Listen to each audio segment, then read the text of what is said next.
Pendidik dalam melakukan tugasnya sebagai pengendali mutu dan evaluasi dampak di lapangan adalah salah satunya melakukan pembimbingan kepada pendidik dan tenaga kependidikan. Dalam hal ini, saya sebagai pendidik PAUD di Kecamatan Padang Utara akan melakukan pembimbingan terhadap pembelajaran berdiferensiasi dengan metode coaching. Kenapa metode coaching? Nah, karena banyak kelebihan dari metode ini. Yang pertama adalah efektif dalam pelaksanaannya. Karena metode coaching ini dapat kita lakukan kapan saja dan di mana saja. Selanjutnya dengan menggunakan metode coaching ini kita bisa saling berkolaborasi di antara pendidik dan pendidik PAUD yang ada di lapangan. Dalam metode ini saya sebagai pendidik menggali permasalahan-permasalahan yang dihadapi oleh pendidik PAUD terkait pelaksanaan pembelajaran berdiferensiasi ini. Dengan metode coaching ini juga kita bisa saling berkolaborasi, pendidik PAUD sesama pendidik PAUD saling bisa berbagi praktek baik terhadap proses pembelajaran yang sedang dilaksanakan. Jadi metode coaching ini sangat efektif untuk kita lakukan dalam segi waktu, juga dalam segi pembiayaan. Pembimbingan dengan metode coaching ini saya lakukan beberapa tahapan. Yang pertama adalah tahapan coaching kita lakukan dengan pendidik PAUD untuk memecahkan masalah yang dihadapi oleh pendidik PAUD di saat mereka menyusun asesmen diagnostik. Jadi dalam coaching itu kita bisa saling berkolaborasi untuk memecahkan masalah-masalah apa sih yang dihadapi oleh pendidik PAUD di saat mereka merancang dan melaksanakan asesmen diagnostik. Jumpa kembali dalam sesi coaching pada pagi ini, di mana ini adalah coaching yang kita lakukan terkait dengan pembelajaran yang berdiferensiasi. Kemarin ada yang menghubungi saya, ada beberapa permasalahan yang Ibu hadapi terkait pembelajaran berdiferensiasi ini. Silakan ibu-ibu siapa? Ini ada Ibu Inalisa, ada Ibu Gustinda, ada Bu Wis dan ibu-ibu yang lainnya. Silakan Ibu, ada permasalahan apa kira-kira? Ada Bu Rita. Silakan. Ya Bu, permasalahan dalam asesmen saya sampai ya Bu Rita, yaitu sampai sekarang saya belum bisa mengelompokkan anak sesuai dengan gaya belajarnya Bu, minat dan bakatnya Bu. Oke, terima kasih Bu Wis. Jadi dapat kita lihat ibu-ibu yang lain juga, Bu Wis di sini belum bisa mengelompokkan anak berdasarkan minat dan bakatnya. Kira-kira apa yang telah Bu Wis lakukan ya terkait dan untuk mengelompokkan anak berdasarkan minat dan bakatnya ini? Silakan Bu Wis. Baik Bu Rita, saya sudah melakukan asesmen awal Bu Rita. Yang pertama yaitu saya melakukan wawancara dengan anak, yaitu dengan tanya jawab Bu. Jadi menanyakan apa yang disukai oleh anak-anak itu Bu. Tetapi dalam tanya jawab itu Bu, saya belum yakin dengan jawaban anak-anak itu Bu. Kira-kira apa yang membuat Bu Wis ragu nih? Atau belum yakin jawaban anak ini apa sudah benar atau tidak ya Bu Wis, berarti itu ya yang diragukan ya. Iya, Bu. Silakan Bu Wis. Saya belum yakin Bu, karena saya belum dapat melihatnya Bu. Anak ini lebih menyukai apa tuh, belum bisa melihat apa bakat yang dimiliki oleh anak itu Bu. Jadi kemudian saya melakukan lagi Bu, saya memberikan 3 kelompok kegiatan Bu.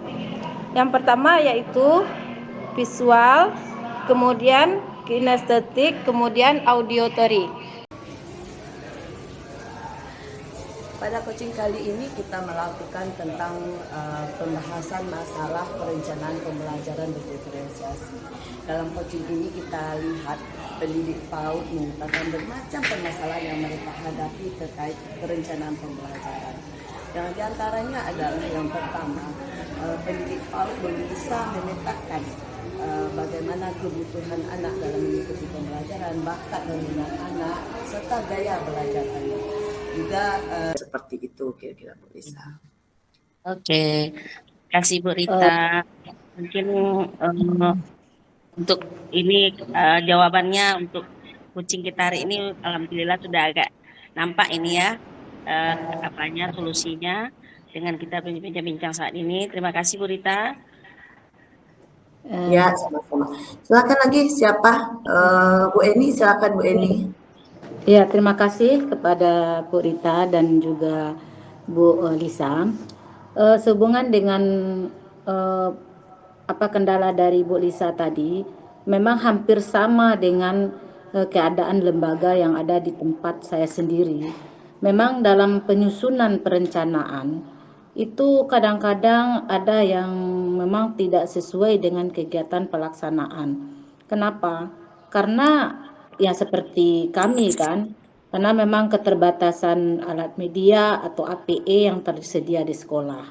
Tetapi kami juga berinisiatif memberikan pembelajaran alat atau media yang diberikan itu arah APE keluar gitu, maksudnya ke outdoor gitu, dengan berupa media-media dari bahan alam atau apapun itu. Tetapi seperti yang tadi kata Bu Lisa katakan, bahwa tidak semua anak-anak kita yang dia kan memilih begitu, memilih kegiatan. Tetapi kegiatan kalau udah ada satu orang, itu semua anak ikut dengan satu kegiatan itu. Sehingga ada dua dari kegiatan itu yang kosong gitu. Padahal ibu guru sudah memberikan suatu motivasi atau semangat apa sih kegiatan kita hari ini begitu. Cuman begitu kendalanya tuh Bu Rita. Baik Bu Eni, memang terkait pelaksanaan ini ya Bu Eni ya, perencanaan ini sering-sering sekali yang kita lakukan. Pembimbingan dengan metode coaching ini juga kami lakukan dalam pelaksanaan pembelajaran terdiferensiasi. Banyak permasalahan yang dihadapi oleh pendidik PAUD kita terkait pelaksanaan pembelajaran ini. Di sini melalui coaching ini saya membimbing pendidik PAUD dan mencarikan solusi terhadap permasalahan-permasalahan yang dihadapi oleh pendidik PAUD. Kita sudah menyediakan kegiatan pembelajaran untuk anak itu Bu yang sudah kita rancang nih di dalam 3 kegiatan pelaksanaan. Tapi di dalam setelah kita merancang itu Bu, anak ini tidak antusias dia untuk melakukan kegiatan ibu ini, Bu. Dengan alasan mungkin dia tidak tertarik Bu dengan kegiatan yang sudah kita rancang tadi Bu. Bagaimana caranya kita mengatasi hal yang seperti itu Bu? Begitu aja Bu. Terima kasih Bu Yosma.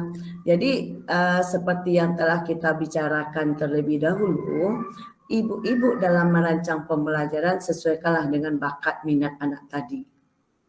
Dengan catatan pembelajaran itu harus bervariasi. Dengan catatan pembelajaran itu harus menggunakan berbagai media sehingga anak itu lebih tertarik dia di dalam mengikuti sesuai dengan kemampuannya, sesuai dengan gaya belajarnya tadi. Satu lagi, silakan pergunakan metode pembelajaran yang juga sangat bervariasi. Karena kita lihat di dalam kemampuan anak untuk menyerap atau untuk mengikuti proses pembelajaran tersebut tentu berbeda-beda. Selanjutnya, pembimbingan dengan metode coaching ini juga kita laksanakan pada tahap refleksi kegiatan pembelajaran berdiferensiasi. Jadi pada tahapan ini kita semua melaksanakan coaching, melihat sejauh mana pelaksanaan pembelajaran diferensiasi tersebut. Di sini para pendidik PAUD satu persatu mengutarakan tahapan-tahapan yang telah dilalui dan apa hambatan-hambatan yang telah dihadapinya selama pelaksanaan pembelajaran. Mereka selama 3 bulan yang telah berjalan. Silakan Ibu Lucy. Terima kasih Bu Rita untuk beberapa bulan ini kita sudah melaksanakan coaching bersama Ibu. Ini sangat luar biasa Bu, karena kalau tidak di coaching pun kami juga tidak akan bisa seperti ini, karena kebanyakan